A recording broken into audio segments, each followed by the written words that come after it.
អត់ល្អគឺអត់ណែនាំទេបងប្អូនហើយរបស់ដែលខ្ញុំមិនបានប្រើផ្ទាល់ខ្លួនឯងក៏ខ្ញុំមិនអាចយកមកណែនាំជូនបងប្អូនទាំងអស់គ្នាដែរនេះជាផលិតផល Ecorai ជាផលិតផលខ្មែរដែលគ្រាន់តែលាបពីខាងក្រៅអាចដោះស្រាយបញ្ហាសុខភាពផ្លូវចិត្តនិងផ្លូវកាយសម្រាប់បងប្អូនដែលអាសាអស់កម្លាំងខ្សោយខ្លាំងឈឺចុកចាប់តាមឆ្អឹងខ្នងឬសន្លាក់ដៃជើងនេះប្រាណាបងប្អូនហើយសម្រាប់បងប្អូនដែលគាត់អាសាឈឺក្បាលក្តៅក្បាលមួម៉ៅច្រើនខឹង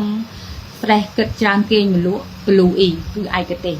ហើយពីមុខនេះគឺខ្ញុំណែនាំខ្ពស់សម្រាប់អ្នកដែលគាត់ឈឺកាពះរ៉ាំរ៉ៃអាឡែស៊ីច្រមុះឬដងបាតឬមួយក៏រលាកតម្រងនោមឬមួយក៏បញ្ហាសុខភាពផ្សេងទៀតក៏បងប្អូនអាចប្រើប្រាស់ពីមុខនេះជាឈុតដំបូងសម្រាប់យើងចាប់ផ្ដើមដោះស្រាយរាល់បញ្ហាសុខភាពទូទៅបានខ្ញុំប្រើហើយទទួលបានផលបងប្អូនសាកប្រើ2សប្តាហ៍បងប្អូននឹងទទួលបានសុខភាពក៏ដូចជាអារម្មណ៍ស្រស់ស្រាយជាងមុនប្រើប្រាស់បងប្អូនអាចឆាតមកប្រឹក្សាដើម្បីងាយស្រួលនៅក្នុងការសម្រេចចិត្តប្រើប្រាស់ទាំងអស់គ្នាចា៎អរគុណ